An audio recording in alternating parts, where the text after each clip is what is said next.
Dear friends, we would like to begin our series of topics related to counseling and prematrimonial counseling especially. My name is Stradan Petkov and I have dealing with prematrimonial and marriage counseling over 30 years, and I am very pleased to be invited and be part of this program. We would like to begin reading a Bible verse which is in Proverbs chapter 18 and there verse 22. Who's find a wife findeth a good things, and obtained favor of the Lord. This Bible verse let us understand that marriage is in favor of the Lord. It's in favor and it is the will of God. And it is nothing sinful nor shameful to have the desire into the other sex. Boys looking for girls and girls looking for boys because they have a natural attractions given by the Lord according to this Bible verse, and they wish to become partners. They wish to create these wonderful things which is a marriage. Of course, it is a question how to find a partner, how to find especially a partner that will be a blessing for you, that will be a good companion and friend forever. Until the death separates us, as Apostle Paul mentioned in his letter to the Corinthians. So the title of this subject is How to Find Ideal Partner. The title is a little misleading because we will not find ideal partner. It is impossible to find ideal person in this world just because the Bible says that each one of us, every one of us, have sinned. For example, if we see the letters to the Romans, chapter 5, and there verse 12, it says, Wherefore, as by one man sin entered into the world, and death by sin, and so death passeth upon all men, for that all have sinned. The sin have damaged everyone. And to find an ideal person is an idealistic thinking which actually will not face a reality. And we will always find some fault in the other person, no matter how much we look for. That's why the first things we need to understand in order to find a good partner is to know ourselves, to know our own values, to know our own priorities, our own understanding of things, and most and everything, our targets and ambitions for life. Where do you want to go? What do you want to do? Let's say that you want to travel from Florida to California and cross the United States, and you want to find a partner that's accompany you. The first things you need to find is a person that also wants to go in the same direction where you are going. So that's why before you look for somebody else, it's good that you analyze and evaluate yourself. How do you evaluate yourself? How do you find your own goals and your own principles?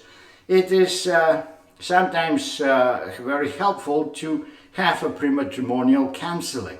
If you don't have, you may download tests in internet. They are free to download, and many questionnaires that will help you to find out who you really are and what do you really want from life and from your own future. How do you imagine your own future?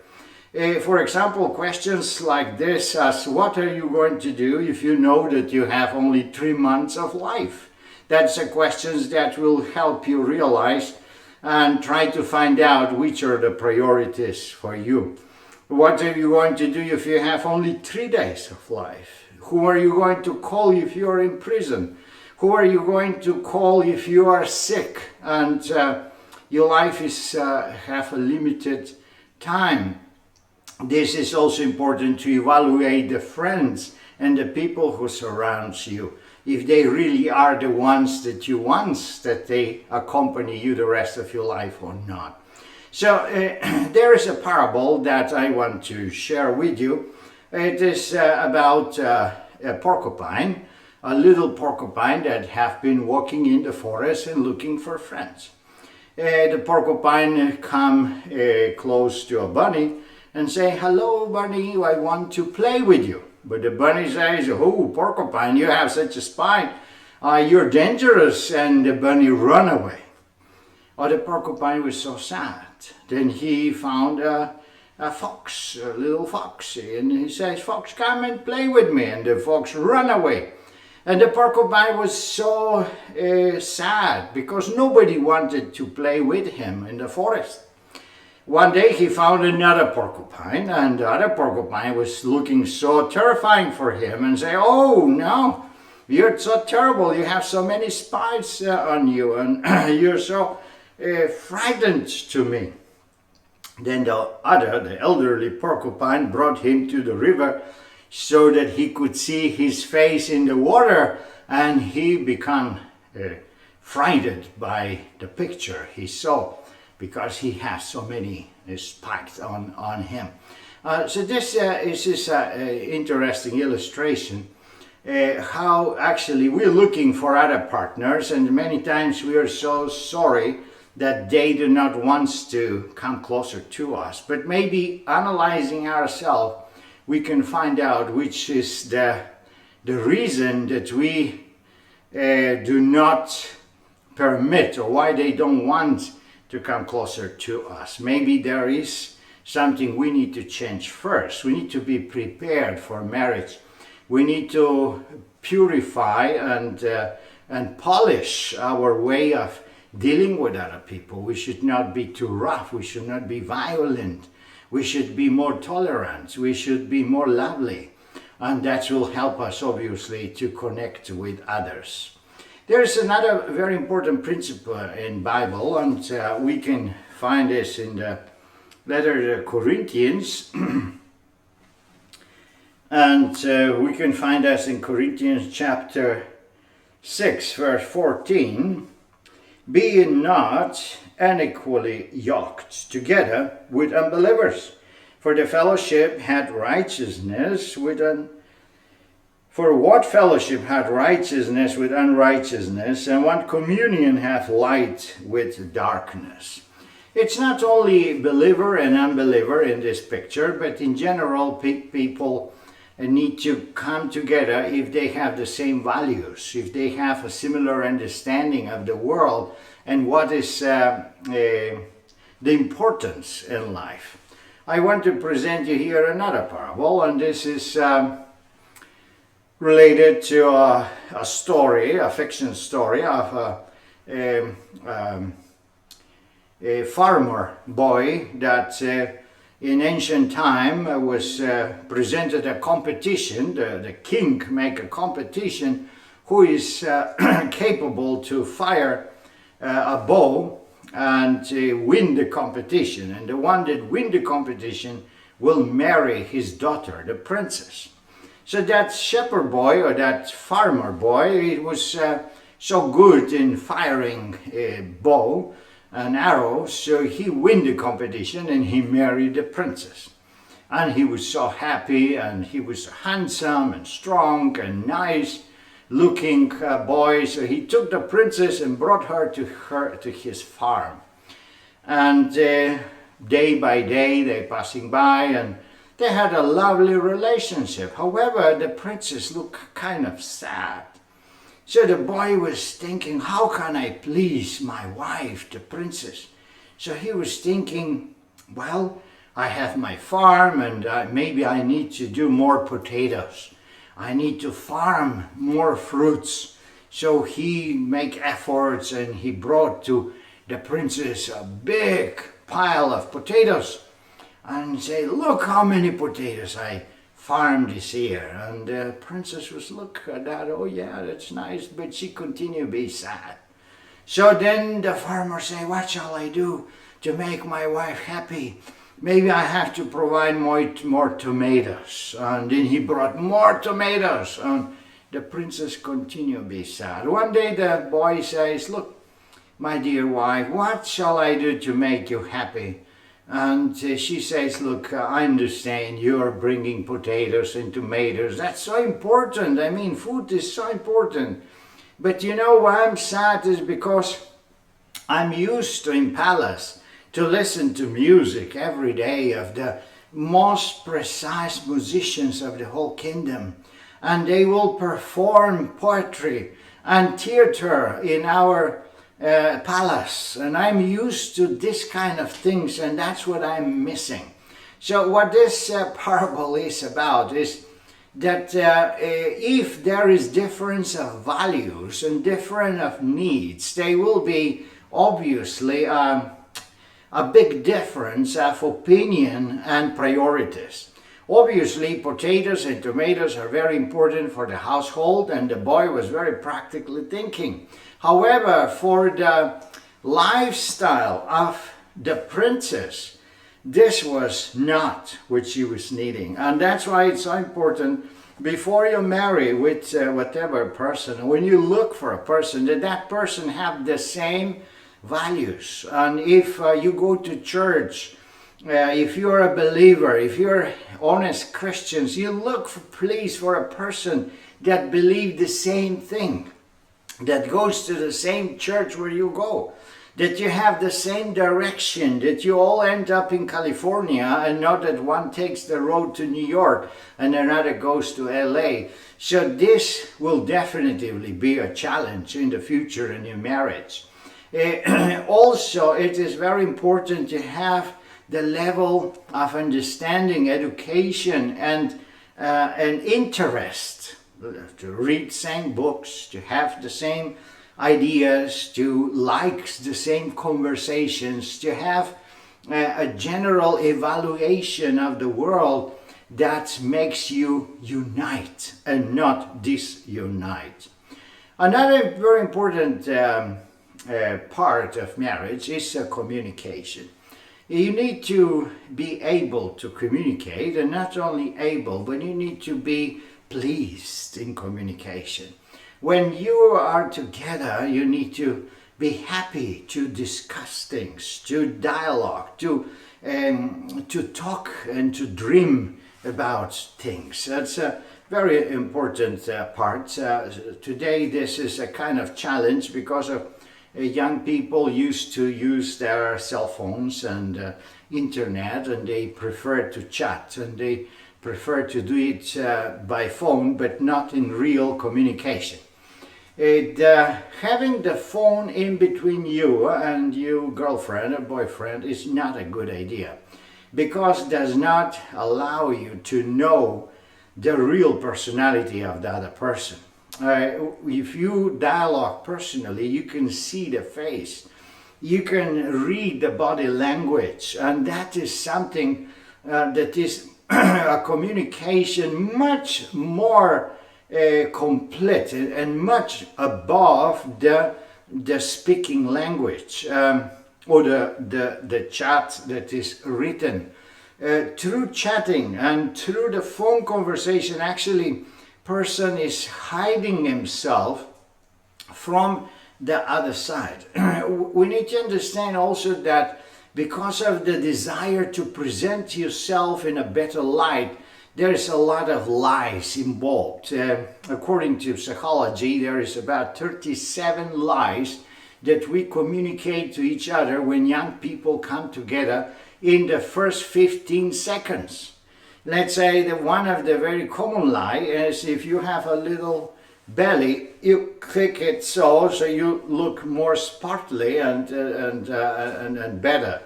You can increase a little bit your salary if you're talking about that. You can present yourself in another way, as educational wise or status wise. There's a lot of lies that girls and boys are sharing with each other, is because they want to present, they want to show up in a better light. And if you don't have this personal communication and presence, you may be easily deceived. It's interesting the experience of American soldiers that have been in Vietnam, and when the war came to an end, some soldiers have taken or they have taken a Vietnamese girls, married them, and brought them to the United States. Most of these people, they didn't speak or they didn't knew the Vietnamese language, and the Vietnamese girls, they didn't know the English language. So they were not able to communicate. What happened is that the marriage was running perfectly the first 2 years, because there is another element, very important, that a man and women, we intend to idealize the other person in which we fall in love. The American soldiers idealized the Vietnamese girls because they couldn't speak with them, they couldn't know who they are, so they imagine, or they become in love with the imaginary picture of the girl. Same way the girl imagine and create a bubble imagination in her mind who her husband is, but these pictures have nothing to do with the reality because they couldn't speak with each other. About 2 years later, when the girls learn English and then their husbands could know the reality of their wives and the wives of their husbands, they sadly divorce. And this could happen if you, by your imagination, picture you supposedly future wife or your girlfriend or boyfriend, and that is not the truth. That's why we need to communicate directly. Another very important point we need to understand if we're looking for a partner for all our life, the rest of our lives, is that there is another delusion that can betray us, and this is the distinguish between lust and love. Lust is actually the desire to satisfy our sexual desire. Every young man, every young girl have these sexual desires, and they are sexual signs that trigger a lot of positive reaction. And there's a part of the body of the girl and part of the body of the boy. They have this attractive elements. That's why many girls, they like to show up their breasts and they want to have their pants as closer to their body as possible, because these elements trigger this sexual emotion and attraction and the other sex, and they become immediately a center of attention of the boys passing by. They look for them and they make signs and they try to to communicate with them, and this makes them feel like important. Very wrong approach. Why? Because the lust is something that is easily satisfied by the first several occasions of real sexual relationship, then love is gone. And the passion and lust are very deceitful. They can look like a love. You can be very attracted by a boy or a girl, but that's not really love. Love is something totally different. Love lasts forever. It's very pleasant attraction. And there are different ways to realize what is lust and what is love. The lust guides us or push you to a sexual to sexual nearness. The boy, he's looking to touch the girl, to embrace her, to kiss her, to grab her in the dark place, to obsess her. And similar, the girl also, she's attracted by the external appearance of the boy, and she looks for the same thing. The opposite, the real love, is not related to sexual lust, but it's related more so to please the other, to give a gift, to spend time together, to talk, to have an intellectual interchange. and that's make you rich, and that's makes you happy. Not the sexual relationship. The goal is not to reach into the bed and lay together and grab each other, but the relationship, the goal is an intellectual pleasure of communicating, talking, and having nice conversation, uplifting conversation. Especially if you are a religious person, if you go to church, it's very important that you have religious conversations, that you exchange Bible verses, that you enjoy analyzing the sermons of the pastor, no matter which church you go, that you really enjoy Bible studies and going to church and enjoy these church activities which are spiritual and enriching you spiritually. If you're not, perhaps education, perhaps certain intellectual exercise, analyzing a book together, this will bring you forwards, and it really bring a nice friendship into your relationship. Another very important point is what we already consider in Proverbs chapter 18. It says that to find a wife, it's a good thing, and obtain a favor of the Lord. To find a good wife is actually a blessing given by God. And in order to find wife, you need to also to involve God in your search, to involve the Spirit of God in your search. And how you do that? By prayer.